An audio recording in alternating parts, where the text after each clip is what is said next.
Welcome to Mrs. Baxter's room, TC1, Conroe High School. I've been asked multiple times to simply show a video of just how I keep things organized and set up in my room.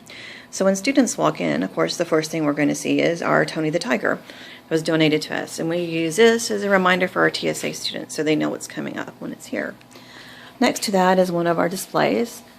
We'll use this a lot for opening house and nights, etc. Every classroom I've ever been to has that door that has a mandatory and they require different things. So as we walk in, we have a reminder about our Tiger Pride here from Conroe High School, and then different things, what the course that I teach, and other little things that are required by the district, like my electronic use policy, the Conroe ISD non-discrimination policy, and then all the other lovely stuff that they give you at the beginning of the year and ask you to post. So I simply put it on my door so it's there for the students to see every day as they come in and every day as they leave. Our fire drill and evacuation. And yes, that is a fire and extinguisher right by my door, but it's never been an issue for any of my students. They've always been well. When we come in, half the classroom is lit and the other half is not. We use this so that our data projector shows. And I have discovered that actually some students do better in partial darkness because they're able to focus more on the computer. Some people need full light. So it's interesting how I am able to actually manage my classroom and have it split where it's half and half, and depending on what the student needs, the student goes to that side of the room as we work. Makes things much easier for them. When you walk through my door, you're going to see our basic calendar, our sign-up sheet, and then my bathroom pass. They simply fill out the form, ask, and then they go. Obviously, I have multiple preps, as you can see. So what I've done is simply done the line out here so the students know the objective and the project and what we're doing by class. And of course, I color-coded it because I have so many different classes. And again, just some more of the repeated required stuff that we are asked to post. I do have a lost and found bin. It's simply an old laundry basket and one of 3 recycling bins I have in my classroom. It's a little trick that not every teacher knows, but it's one that we love to use, and I've used multiple times. Have a welcome mat for your students as they come in. You'd be amazed to just tell something that simple they love. I have my little tiger. You could kind of call him our timeout tiger, but really he's more like our sick kid tiger, because sometimes you have students who are just sick and they can't go home. If they finish their work and they ask me, sometimes I'll just say, go ahead and use the tiger, because I can see them, I know they're ill, and I'm monitoring them so I can keep an eye on them. I'd rather them do that than fall asleep or pass out at the desk. That actually happened once to me about 5 years ago. So it's better to know where your kid's at and to keep an eye on them so you can watch. We don't want that to happen in your classroom. You don't want them to fall out. So when you send them to the nurse, and sometimes they get sent back, you have to have modifications and be prepared to work with your kids. Don't be afraid to work with them. Do what you need to do. Make sure that you get your work done and make sure the kid is okay. That's my main thing. Is my kid okay? Are we doing well? That's what I care about. When you come in, I actually have a cart here in the front. It's for any student to use. They don't have to ask.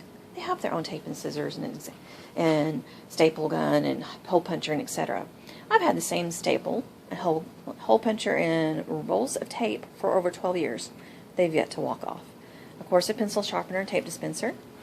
I have my word wall area here on my whiteboard. I have so many different classes, we actually have a word box. And depending on each class, we'll pull it out and put it up as we're going through. So it's one of those interesting things. When they come in, I have up on the data projector the daily's objective and what we're doing, and we go over it when we get to work. The first thing they do when they go to their computer is they go to my website and they pull up our lesson plan and they pull up the objective for what we're doing for the day. And of course, our flag. The laptop that we use for the presenter and our data projector. The reason why I have the spirit chain right there, that's what that lovely little chain is. That is our annual TSA Spirit Chain. We use it for our fundraiser for scholarships.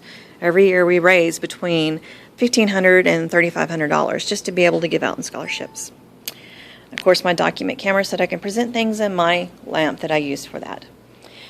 People kind of laugh at me, but we have a boo-boo box because anything larger than a boo-boo has to go to the nurse. If it's just a boo-boo, we have everything we need in there just to treat that. So we have our Band-Aids and etc. there because it's going to happen. Paper cuts are the worst.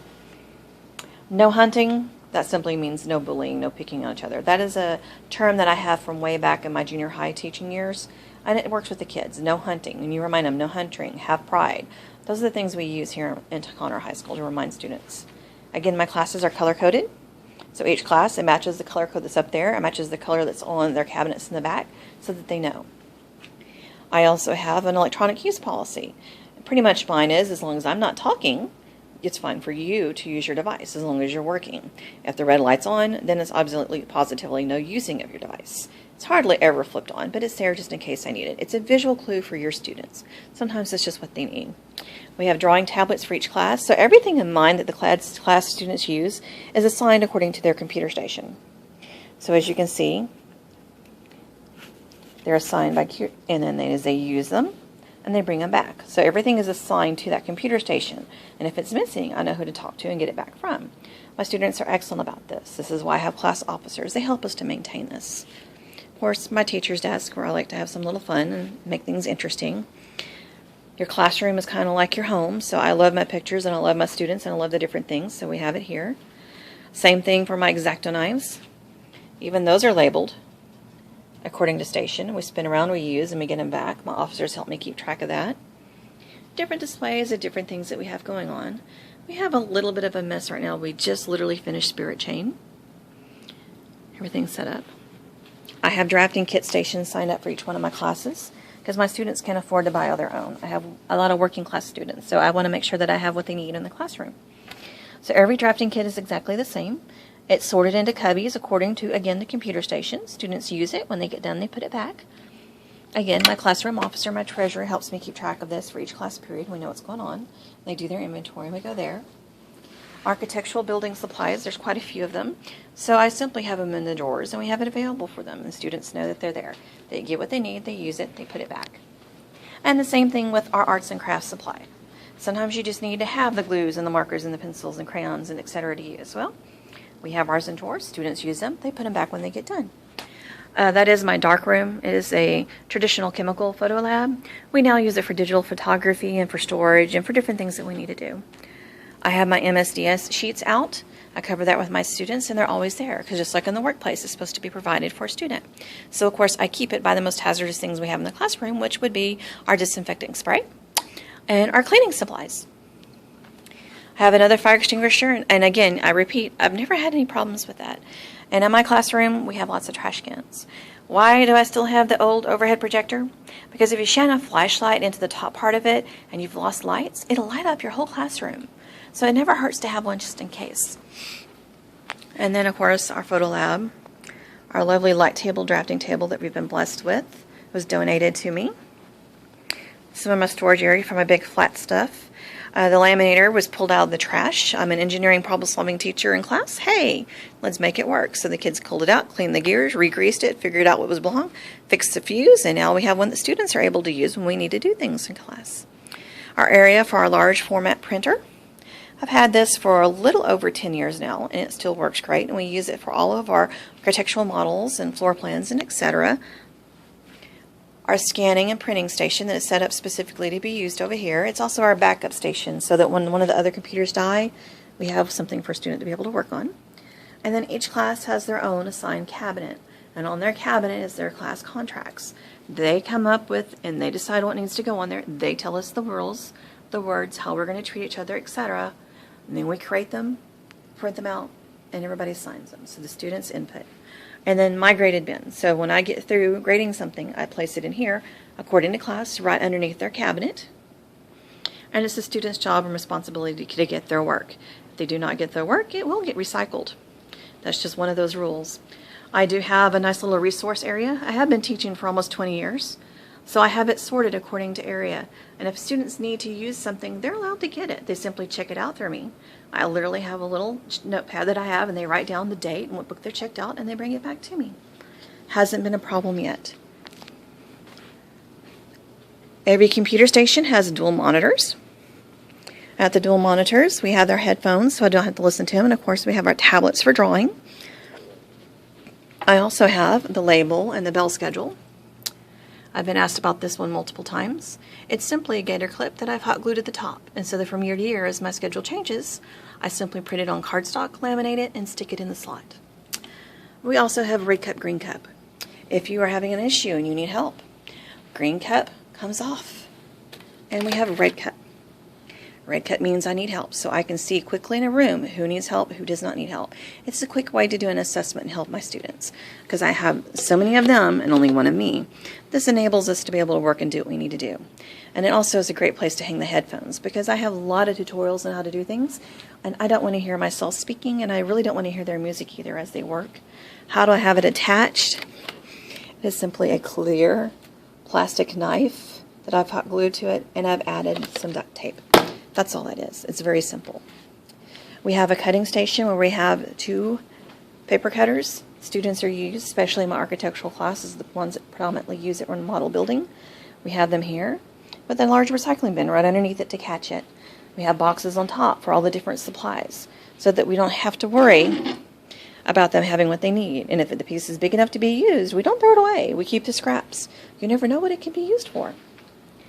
Our additional printers, and yet another recycling bin. And I keep the paper that students need available for students. If it goes out and it needs paper, it's your job. You're big boys and girls. Put the paper away. They will do it. We have fans in my room, one at each corner. You'll notice that they have, try to show you, I'm going to show you in the front. It has a strip going down at the top of it to keep it protected so students don't trip over it. And I use the caution tape just as a visual example. You'll notice that your fire marshal does not want you to have anything attached to your ceilings. Usually there's a 2-foot rule. So what I had to do is they made me take everything down. So I used to have students design stuff that would fit perfectly in the ceiling tiles, and we would replace it, like models, posters, designs, etc. So what did I do to fix that problem? Clear fishing line. Simply tied and taped to my pole or attached to your wall, glue it, hooks, those command hooks, etc. And then you can string projects, and the students can see them, and so they can display their projects up for others to see. We do have the old school drafting tables, which I'm very thankful to still have, and we still use quite regularly. We come in, we sit at our table, we explain what we're doing, we go over our classroom objective, we take our chairs and we go to work. When we get done, chairs come back, headphones go up, and we leave. And there's, again, another fan that I have in the front. It's a nice, good, tall fan that helps to keep the students cool, because we don't want them overheating. And there's an example of, you simply get the line. I add the yellow and black tape on it as a caution, because I want them to learn industry standards. That's your caution, so I use that. All right. Hope you've enjoyed our little tour of Mrs. Baxter's World here at TC1 Conroe High School 2013.